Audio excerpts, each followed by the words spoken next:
It is a landmark moment in the investigation into Russian meddling in the 2016 election. Paul Manafort, the one-time campaign chairman whose house was raided. This is a significant escalation. Special counsel Robert Mueller's team has examined the backgrounds of Russian. The president has responded. There is no collusion. We've been producing the Listening Post for almost 11 years now, and we have probably reported on Fox News, Rupert Murdoch's American news channel, more than any other news outlet anywhere. And even we were unprepared for what we saw this past week. Fox's so-called coverage of the indictments in Washington, the possible impact on Donald Trump's presidency. As its competitors focused on the news, Fox downplayed it, directing its attention to Hillary Clinton, questioning the integrity of the investigator, even making time for feature stories on emojis and Halloween candies. People forget, but this is a network that's made a habit out of creating and building up bogeymen overseas. It took one look at the Russian angle in this story and basically concluded nothing to see here. Fox was quite flagrantly echoing the same line that's been coming out of the White House, a blend of diversion, distraction, and denial, blurring the line between truth and falsehood, real news and fake, the apparent end game being helping this president take back control of the political narrative. Our starting point this week is Washington, D.C.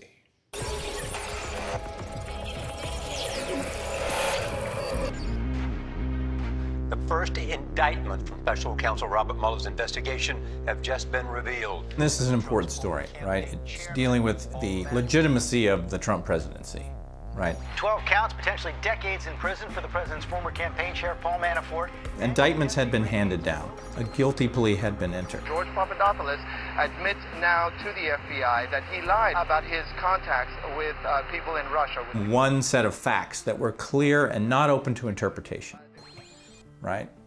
Wrong. And the big question, Steve, what you were zeroing in on, did this even happen? Does any of this even happen, activity happen during his months with President Trump? Fox and Friends happens to be the favorite morning show of Donald Trump. Just because you're indicted doesn't mean you're guilty of anything. Right. Then you have a chance to find out what they have and you mount a defense. It's really remarkable to see, to behold how they poo-poo stories that are widely circulating in the rest of the media and play up stories that are really favorable to him. Whatever happens today with the Mueller investigation, we don't even know that it has anything to do with the campaign, what happens today. Why isn't Hillary or her campaign and the DNC, why aren't they getting investigated for the uranium? We know from the president's Twitter feed that he was watching Fox and Friends, right? So they know they have a very important member of their audience, and they're responding to that to a certain extent. Not only did they spend a good amount of time downplaying the allegations Mueller had made, but they also found time to discuss any number of other stories. This cheeseburger emoji causing a frenzy online. From hamburger emojis to Halloween candy. This is what Fox News does. This was a more embarrassing case, but it is what the channel typically does and always has. Other Murdoch-owned media outlets that haven't always been on the Trump bandwagon are now climbing on board.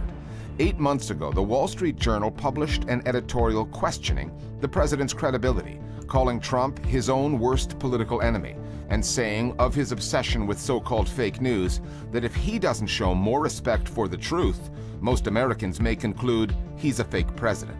Something has clearly changed. Just prior to the indictments being made public, the Journal published pro-Trump editorials, including one targeting the credibility of Chief Investigator Robert Mueller, calling for his resignation. I find nothing to that story. It was predictable, and it is a bald and patent attempt to excuse Donald Trump and to do his bidding for him. Donald Trump and his allies realized that firing Robert Mueller would result in real drastic consequences for Trump. So the next best thing is to try to disqualify Robert Mueller.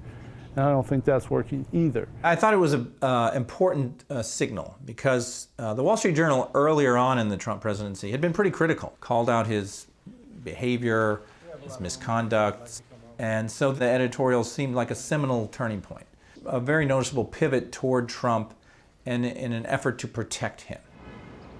This is really the Wall Street Journal, which is owned by Rupert Murdoch, taking the line that Fox News, another property owned by Rupert Murdoch, has taken. But obviously, the message from the top is the party line, Trump's line. Murdoch speaks with Trump. They have a pretty close relationship. And so this is kind of a message that we're taking Trump's line and not what, say, the New York Times would print. Much of what pro-Trump elements in the U.S. news media have produced on the indictments, their strange obsession with Hillary Clinton included, seems designed to sow uncertainty in the minds of Americans on a story that was already complicated. And journalists from other outlets, in their zeal to get to the bottom of the story, may have unwittingly done the same thing by conflating one story with another. The charges against Trump's one-time campaign manager, Paul Manafort, for money laundering and fraud all relate to overseas transactions that occurred before he was hired by Trump in 2016. Another campaign aide charged, George Papadopoulos, tried to set up a meeting between Trump and Vladimir Putin, but it never happened. It is not clear whether either case has anything to do with the other Russia angle out there. The allegations, as yet unproven, that the Kremlin somehow colluded with the Trump campaign during last year's election. When we talk about collusion with Russia, we're talking about the way that Russia undoubtedly acted to benefit Trump's campaign, the way that Trump openly called on Russia to take action to help his campaign. Russia, if you're listening, I hope you're able to find the 30,000 emails that are missing. I think you will probably be rewarded mightily by our press. We're also talking about a series of communications between the Trump campaign and people working with Russia. The allegations against Manafort and Gates don't really get to that level of Russian collusion. There is a real danger of conflating this with things that both Trump personally has done and with things that relate directly to Manafort's activities when he was on the campaign. The fact that you do have Trump's campaign chairman in a courthouse pleading not guilty to charges that involve Russia to a certain degree means that it's still a story, but it doesn't mean that President Trump called up Vladimir Putin and said, how do we fix this election? This goal of proving collusion is kind of being such a overarching theme of the media. In some ways it plays into the right-wing media's own narrative. There is zero evidence of Trump-Russia collusion, zero evidence of campaign collusion. And in spite of all of that, the media has been lying to you all day and all weekend long. Because, well, if they don't prove that Trump and Putin shook hands and, passed messages or something, then the whole thing has been a goose chase. And I think that's a danger that the mainstream press has been playing into with some of its coverage. With each passing political story, American journalism seems to grow more polarized. Fox News, which has never really been fair or balanced, outdid itself, caricatured itself on this story brazenly. President Trump argues CNN and the New York Times do the same thing on the other side. A false equivalence, if ever there was one, another fake take on the news.